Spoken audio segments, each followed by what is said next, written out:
Hey now YouTube, I'm back once again and I'm going to open up another pre-release box. This one is the Gideon white box. I can't wait to open up and see what's inside. So let's take our first look.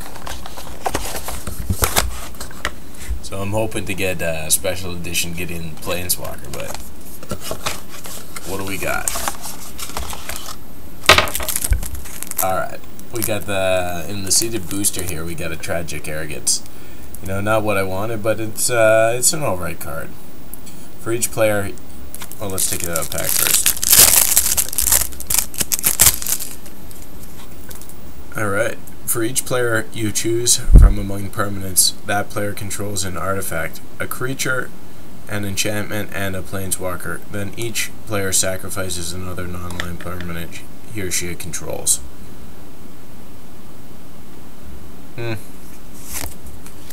Alright, and we got the Planeswalker listing sheet.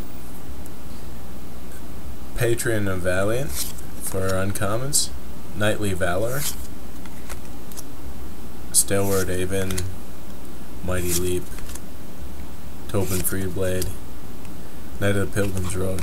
Alright, so let's go into the boosters and see what we got. I'm really hoping to pick some of those Planeswalkers. If you look at my video from a few days ago, I opened up a red pack and didn't get any of those, but let's skip straight to the good stuff.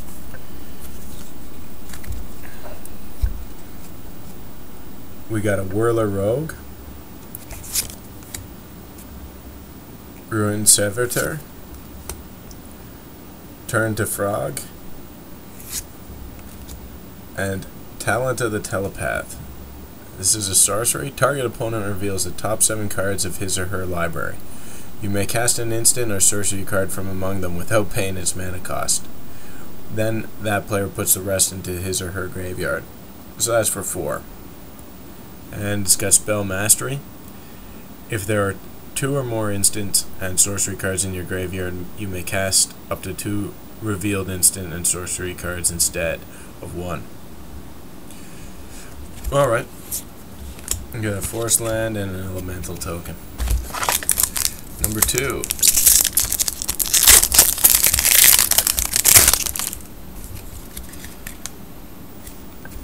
Let that focus.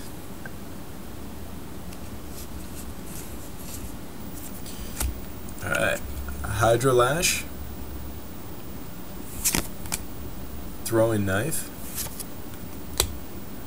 Helm of the Gods. This is equipment, right? Equipped creature gets 1/1 for each enchantment you control. Equip 1. That's not bad. And a Knight token. Alright, if you guys like the videos you see, please feel free to hit the like button or the subscribe. Let's do number 3. And first uncommon, Prism Ring, Clash of Wills,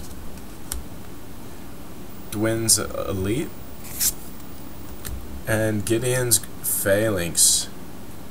Alright, so put 4 2/2 white creature tokens with vigilance onto the battlefield. Yeah, this one's kind of cool. It'll be a finishing move in draft, but yeah, it also has Spell Mastery. If there are 2 or more instant sorcery cards in your graveyard, creatures you control gain indestructible till end of turn. So that'd be a cool late game card. Number 4.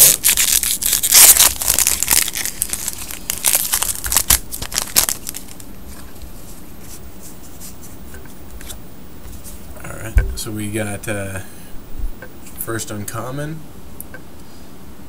is a Murder Investigation, Clash of Wills, Skyraker Giant, and a Mizzium Meddler. Alright, so this has flash, and when Mizzium Meddler enters the battlefield, you may change a target of target spell or ability to Mizzium Meddler. Alright. Okay, and we got a foil Infernal Scarring. and a goblin token.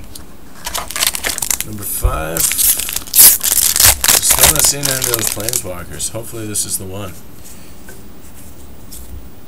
You got a Ravaging Blaze, Goblin Glory Chaser, Valorant Wardens, and Knight of the White Orchid. Has first strike. When Knight of the White Orchid enters the battlefield, if an opponent controls more lands than you may search your library for a plains card, put it onto the battlefield, and then shuffle your library 2/2. You know, that's not a bad card. I like that one. And an elemental token. Alright, so last but hopefully not least,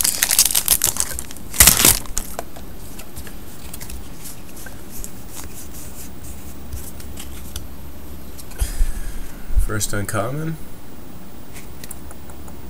we got a Tormented Thoughts, Consecrated by Blood, Fiery Conclusion, and we got a Gaia's Revenge. Gaia's Revenge can't be countered. It has haste, and Gaia's Revenge can't be the target of non-green spells or abilities from non-green sources. So this is a big bomb, but it's expensive to cast, so not bad. And that's it. Alright, well, if you like this video, please feel free to press the like button and subscribe to my channel. Thank you, and until next time.